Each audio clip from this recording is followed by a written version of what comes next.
은퇴하고 나면 매일 즐겁고 행복할 줄 알았습니다.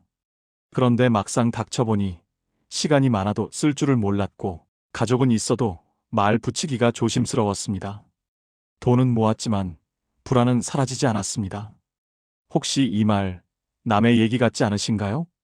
은퇴를 앞둔 50대, 아직 일은 하고 있지만 머릿속은 복잡합니다. 10년 후엔 뭐 하며 살지? 연금으로 충분할까? 건강은 괜찮을까? 60대 초반, 이제 막 은퇴했습니다. 처음 한두 달은 좋았는데 그 다음부터는 매일이 일요일 같아서 오히려 더 공허합니다. 60대 중후반, 이미 몇 년째 은퇴 생활을 하고 있지만 뭔가 허전합니다. 이렇게 살다가 생을 마감하는 건가? 70대 어르신들에게 물었습니다. 은퇴 후 가장 후회되는 게 뭡니까? 가장 많이 나온 대답이 이거였습니다.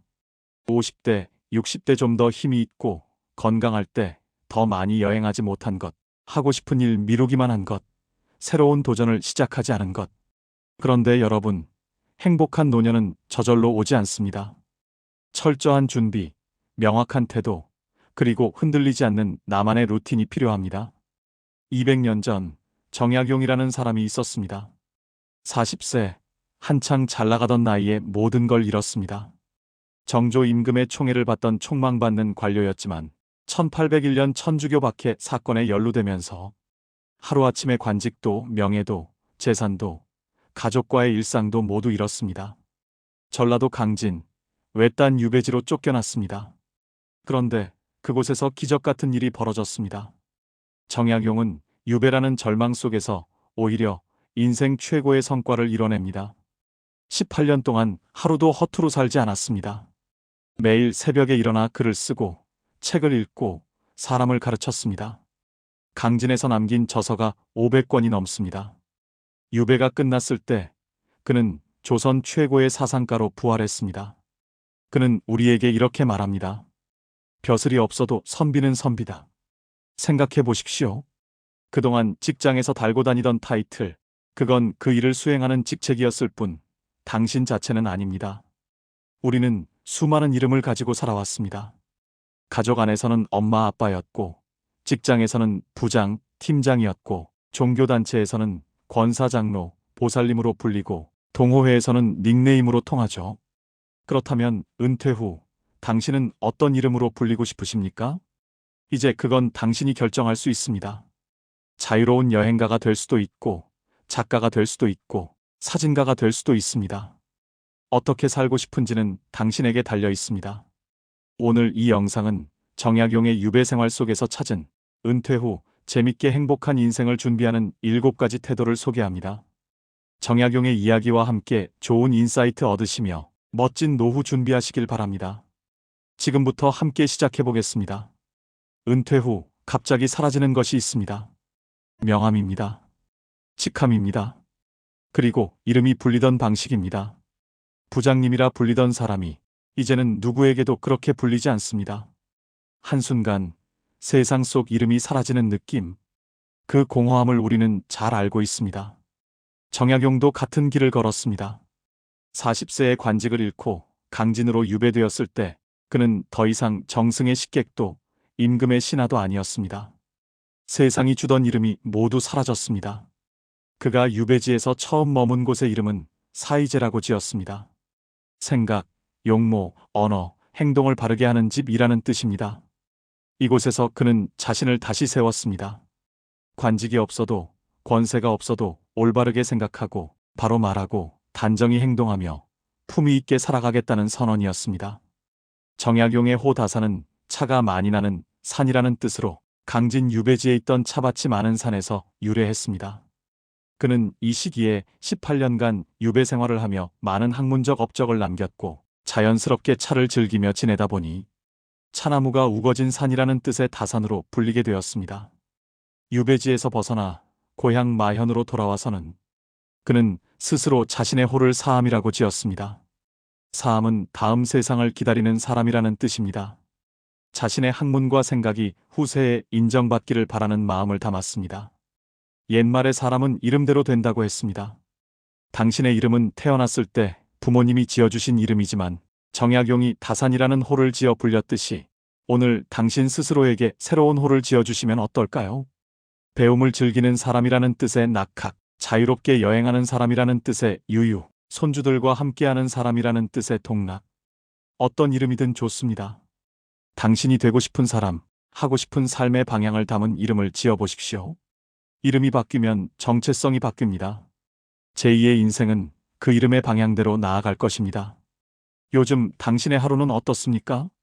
늦게 일어나고 아무 의미 없는 영상만 보다 오늘도 그냥 흘러갔다는 허무함이 밀려오지 않습니까? 은퇴 후 삶이 무너지는 첫 번째 이유는 시간이 많아서가 아니라 시간을 끌고 가지 못해서입니다. 정약용도 그랬습니다. 40세에 유배되어 낯선 강진 땅에 던져졌을 때 그는 명예도 일도 만날 사람도 없었습니다. 하지만 그는 그곳에서 하루를 다시 세웠습니다. 그는 매일 새벽에 일어나 책을 읽고 글을 쓰고 제자를 가르쳤습니다. 그는 말했습니다. 밥 먹는 것과 잠자는 것도 잊을 만큼 공부에 전념하라. 그의 하루는 의미로 가득했고 그 루틴은 결국 목민심서와 경세유표라는 위대한 저술로 연결됐습니다.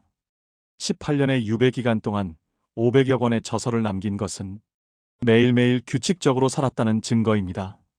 지금 당신에게도 필요한 건 정해진 시간에 몸을 일으키고 의미 있는 일을 시작하는 리듬입니다.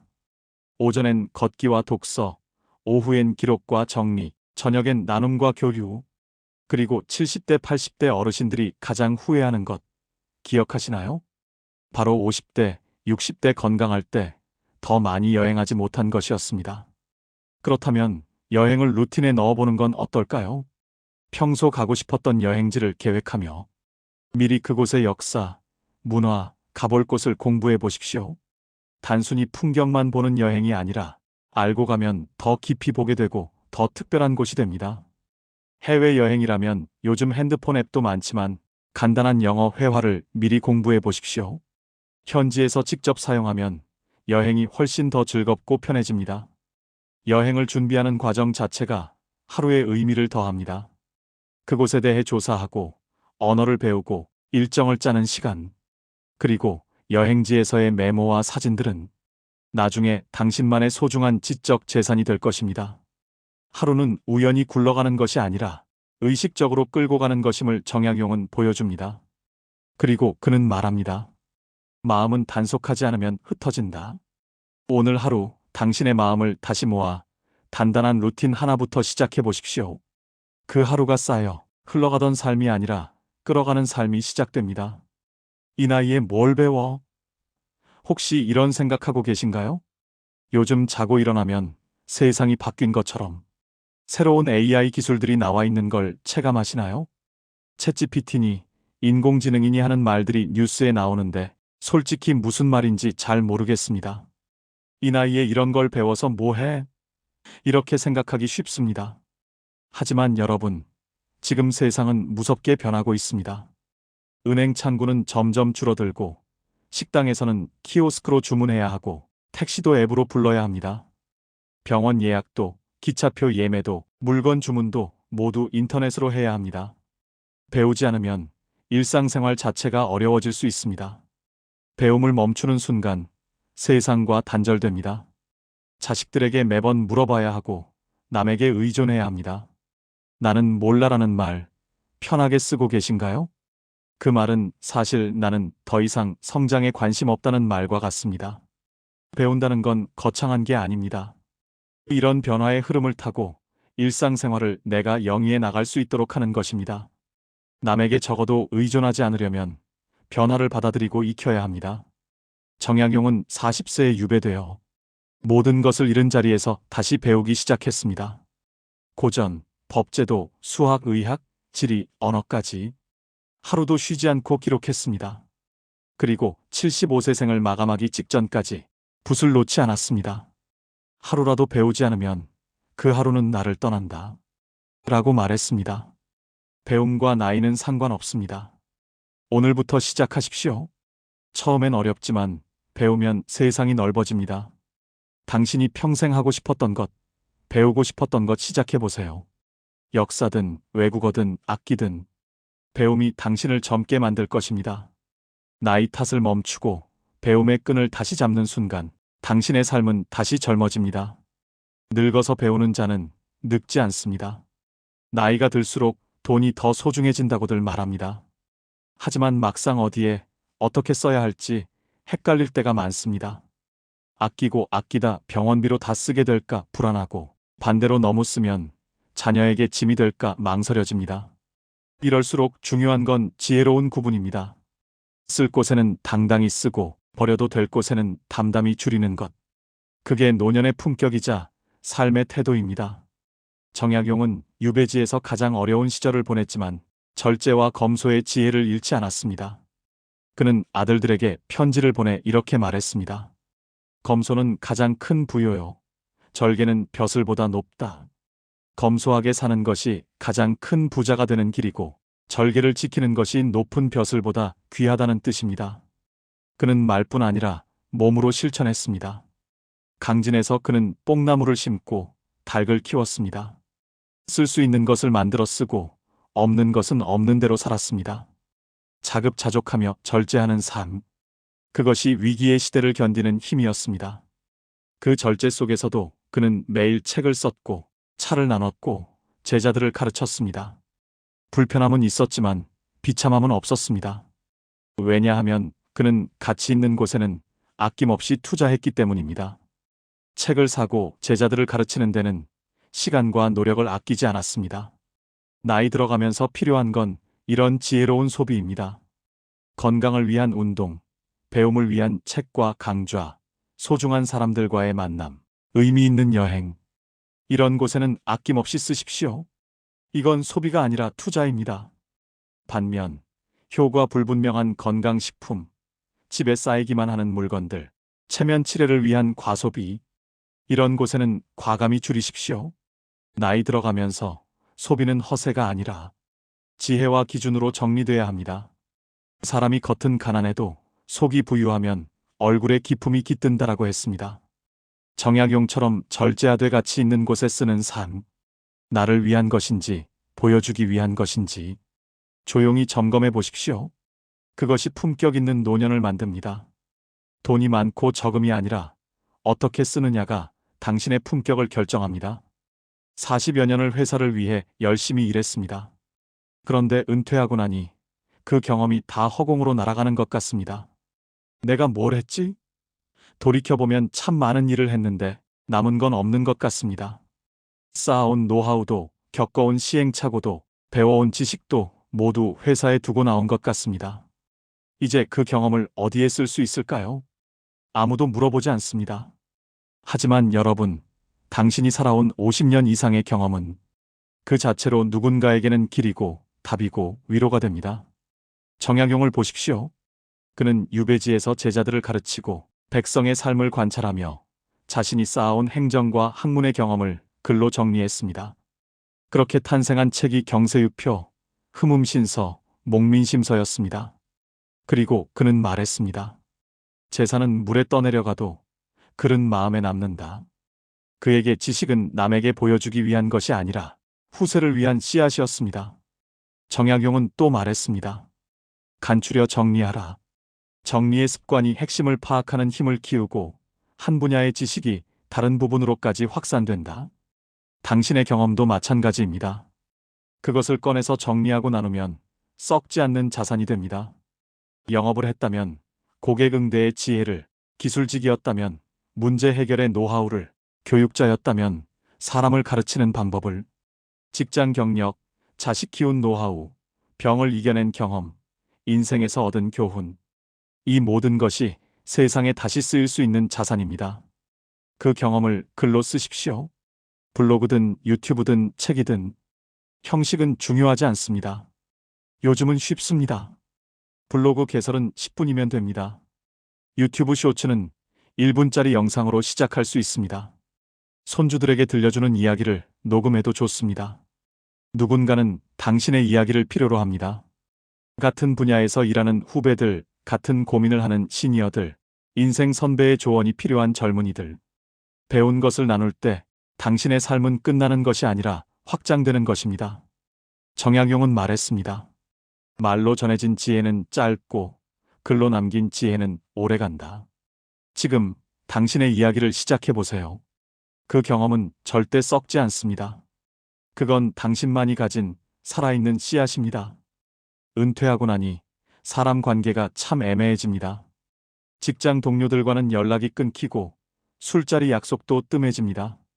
예전엔 부장님 하며 찾아오던 사람들도 이제는 안부조차 묻지 않습니다. 명함이 사라지니 인맥도 사라지는 것 같습니다. 외로움이 밀려옵니다. 내 곁에 진짜 사람이 누가 있지? 반대로 어떤 분들은 의미 없는 관계에 시간을 뺏깁니다. 만나도 불편한 모임, 가도 피곤한 술자리, 의무적으로 유지하는 인간관계. 그런데 끊자니 또 섭섭하고 계속하자니 힘듭니다. 이럴 때일수록 관계를 정리할 필요가 있습니다. 나를 살리는 인연은 남기고 나를 소모시키는 관계는 내려놓는 것. 그것이 노년을 건강하게 사는 지혜입니다. 정약용은 유배지에서 모든 관계가 끊겼습니다. 권력도 명예도 친구도 사라졌습니다. 하지만 그는 새로운 인연을 만들었습니다. 백년사의 해장선사와는 차를 나누며 학문을 토론했고 강진의 제자들에게는 학문을 가르쳤습니다. 형 정약전과는 편지로 마음을 나눴습니다. 정약용은 말했습니다. 겸손은 사람을 머물게 하고 칭찬은 사람을 가깝게 하고 넓음은 사람을 따르게 하고 기품은 사람을 감동케 한다. 진정한 관계는 직함이나 이익이 아니라 서로를 존중하고 성장시키는 데서 온다는 뜻입니다. 당신도 이제 관계를 다시 정리할 때입니다. 만나면 힘이 나는 사람, 함께 있으면 배우는 게 있는 사람, 서로 응원해주는 사람. 이런 관계는 소중히 지키십시오. 반대로 만나면 불편한 사람, 자랑과 비교만 하는 사람, 에너지를 빼앗아가는 사람. 이런 관계는 조용히 거리를 두십시오. 인간관계도 나이와 환경, 가치관의 변화에 따라 바뀌게 됩니다. 자연이 사계절을 따라 자연스럽게 변하듯 사람도 환경에 따라 변화하는 것은 나쁜 게 아니라 순리를 따르는 이치입니다. 오래된 인연에 집착할 필요도 새로운 관계를 두려워할 필요도 없습니다. 그리고 새로운 인연도 만들어 보십시오. 취미 동호회, 자원봉사 모임, 학습 커뮤니티 같은 관심사를 가진 사람들과 새로운 관계를 시작하십시오. 나이는 숫자일 뿐 마음이 통하면 친구가 될 수 있습니다. 정약용이 유배지에서 진정한 벗을 만났듯이 당신도 인생의 제이막에서 진정한 인연을 만날 수 있습니다. 이제 뭘 하면 살아야 할까요? 막막합니다. 은퇴 후 가장 힘든 건 할 일이 없다는 것입니다. 친구들 만나 얘기하고 밥 먹고 여행 다니고 TV 보고 산책하고 처음 몇 번은 좋습니다. 이제 마음 편히 놀 수 있구나. 하지만 금세 실증이 납니다. 목적 없이 만나고 여행 다니는 게 처음엔 좋지만 계속하다 보면 이렇게 사는 게 맞나 라는 생각이 듭니다. 뭔가 의미를 붙이지 않으면 정말 단순한 수다밖에 안 되고 시간 낭비, 돈 낭비라는 생각마저 듭니다. 사실 여행도 몇 번이지 계속 놀러만 다니기도 쉽지 않습니다. 오히려 뭔가에 열중하다 짬을 내어가는 여행이 더 보람찰 때도 있지 않습니까? 이렇게 살다가 생을 마감하는 건가? 허무함이 밀려옵니다. 그럴 때 필요한 건 나만의 작은 프로젝트입니다. 거창할 필요 없습니다. 정약용은 유배지에서 작은 실천부터 시작했습니다. 갈 곳도 없고 할 일도 없는 상황에서도 그는 독서하고 글을 쓰고 생각을 정리하며 자신을 붙들었습니다. 유배지에서도 500여 권의 책을 쓰고 그의 대표적인 저작인 아언각비는 유배가 끝난 후인 1819년에 완성되었지만 18년의 유배 생활 동안 겪은 것, 관찰한 것들을 정리한 작품입니다. 아언각비는 올바른 말을 사용하면 잘못을 깨닫는다는 뜻으로 당시 잘못 사용되는 말들을 바로잡고자 이 책을 썼습니다. 작은 시작이 큰 결과를 만들었습니다. 일상에서 접하는 언어를 하나하나 모으고 정리한 것이 200년이 지난 지금까지 가치 있는 업적으로 남아 있습니다. 여러분, 은퇴 후 삶은 은퇴 전과 같은 긴 세월이 남아 있습니다. 이제는 사회에서의 성공과 경쟁을 떠나 진짜 내가 하고 싶었던 것들을 취미 삼아 가볍게 시작해 볼 때입니다. 그 시작이 어디로 이끌지는 아무도 모르는 일입니다. 우리 마을의 역사를 기록하는 프로젝트, 손주들에게 들려줄 이야기를 모으는 작업, 가족의 역사를 정리하는 일, 또는 매일 산책하며 동네 풍경을 사진으로 남기거나 평생 가족들을 위해 만든 음식 레시피를 정리하거나 인생에서 배운 교훈을 글로 쓰는 것. 무엇이든 좋습니다. 사과 씨앗 하나를 심으면 나무가 자라서 수많은 열매를 맺듯 작은 시작의 씨앗이 제2의 인생 황금기가 될 수 있습니다. 중요한 건 시작하는 것입니다. 나의 은퇴 프로젝트라는 이름을 붙여보시면 어떨까요? 그 순간부터 당신의 하루가 달라집니다. 그리고 그 프로젝트를 하다가 떠나는 여행은 그 어떤 여행보다 의미 있을 것입니다. 정약용은 아들에게 이렇게 말했습니다. 패족은 100배 더 노력해야 한다. 한 번 뜻을 세우면 천만 고난에도 굽히지 않는다. 그는 우울과 좌절 속에서도 매일 기록하고 마음의 주제자로 살아가는 법을 익혔습니다. 그리고 마지막으로 무엇을 남기고 싶으신가요? 많은 분들이 자식들에게 재산을 남기려고 했습니다. 물론 중요합니다. 하지만 그것보다 더 중요한 것이 있습니다. 정약용은 유배지에서 책보다 인격이 먼저다라며 자식에게 재물이 아닌 정신을 유산으로 남겼습니다. 당신이 남길 진짜 유산은 건물이 아니라 삶의 태도입니다. 내가 나로서 독립적이고 즐겁게 사는 모습, 새로운 것을 배우고 의미 있는 프로젝트를 하며 활기차게 살아가는 모습, 그 모습이 자식들에게, 나아가 손주들에게 가장 큰 유산이 됩니다. 할아버지는 나이 들어서도 저렇게 열심히 사셨어. 그 기억이 후손들에게 힘이 됩니다. 오늘부터 시작하십시오.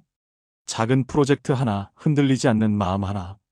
그것이 행복한 노년을 만드는 길입니다. 여기까지 오늘 함께한 정약용의 지혜였습니다. 당신의 하루가 다시 시작될 수 있도록 작은 영감이 되었기를 바랍니다. 오늘 영상이 도움이 되셨다면 구독과 좋아요 부탁드립니다. 그리고 댓글로 여러분의 생각을 나눠주세요. 나는 은퇴 후 새롭게 도전하고 싶은 것이 있으신가요? 나만의 프로젝트는 무엇일까?